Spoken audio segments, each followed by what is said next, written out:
ये मंत्री अर्जुन मुंडा हैं बात करने के लिए।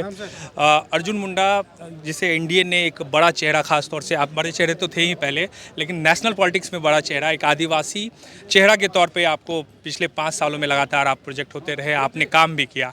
लेकिन क्या अर्जुन मुंडा के लिए खूंटी में इस बार चुनौती है? क्योंकि राजनीतिक विश्लेषक कह रहे हैं कि ये सीट फंस सकती है। ऐसा चर्चा तमाम सोशल मीडिया साइट पे या तमाम ट्विटर एक्स पे होती रहती है। आपको क्या लगता है, चूँकि आप बेहतर बता सकते हैं?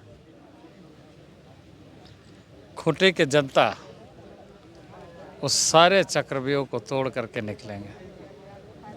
खूंटी की जनता पर हमें भरोसा है, लोकतंत्र पर भरोसा है और खूंटी की जनता इतना जागरूक हो चुकी है कि अब देश का भविष्य कैसे होगा, खूंटी का भविष्य किस तरीके से होगा और किसके माध्यम से भविष्य बेहतर होगा, ये खूंटी की जनता। और खूंटी संसदीय क्षेत्र जब हम कहेंगे तो वो सिमडेगा भी है, गुमला भी है और सरायकेला खरसावां भी है, पश्चिमी सिंहभूम भी है, रांची भी है। सर, एक जो सबसे बड़ा ये है, जिस तरह से आपने बताया, ये तमाम इलाके जो है सुदूरवर्ती इलाके हैं, पहाड़ों और जंगलों पे बड़ी आबादी इस लोकसभा क्षेत्र की रहती है। ऐसे में आपने पिछले 5 सालों में कुछ ऐसा जो आप बताना चाहें कि उनके लिए आपने किया हो? क्योंकि जो सड़क किनारे हैं उनकी बात तो हो जाती है, लेकिन जो सुदूरवर्ती इलाकों में रहते हैं उनके बारे में कुछ ऐसा बताना चाहें जो आपने किया हो? पूरे देखिए, संसदीय क्षेत्र का भारत सरकार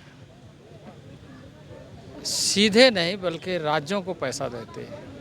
राज्य से पूछिए कि कितनी पैसा केंद्र से जिसका इस्तेमाल नहीं किया है। बहुत सारे चीज़ों को, जैसे आदि आदर्श ग्राम योजना का पैसा, आप यहाँ से जानकारी लीजिए, आपको पता चलेगा कि कैसे अव्यवहारित क्यों पड़ा हुआ है। गांव के अधिकार है, गांव के पैसे हैं, उसका उपयोग नहीं किया। ऐसे ही बहुत सारी योजनाओं का लाभ, अब भारत सरकार नल का जल योजना, बहुत सारे गाँव में इस तरह की शिकायत मिल रही है कि राज्य सरकार ने जो योजना बनाया उसका पानी लोगों को नहीं मिल रहा है।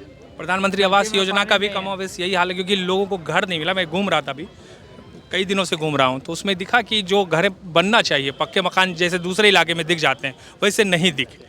तो इसमें भी क्या राज्य सरकार दोषी है या आपको लगता है कि इम्प्लीमेंट नहीं? अन्य राज्यों में जाकर के देखिए कितना तेजी से बनता है। झारखंड में देखिए, क्योंकि इन लोगों की व्यस्तता कहीं और है ना। आदिवासी युवाओं का खास तौर से ये कहना है कि मेरे रोजगार के लिए बातचीत नहीं हो रही। अभी हम गए हुए थे इधर अर्की की तरफ, तो वो लोग बोल रहे हैं कि हमारे रोजगार के लिए बातचीत नहीं हो रही है, हमारे रोजगार पे कोई चर्चा नहीं हो रही है। आपसे बोले ये सवाल है, ये देश कमिटेड है, ये सरकार कमिटेड है कि युवाओं को एक वर्ग के रूप में चिन्हित किया गया है, चाहे वो किसी भी समाज से क्यों ना हो।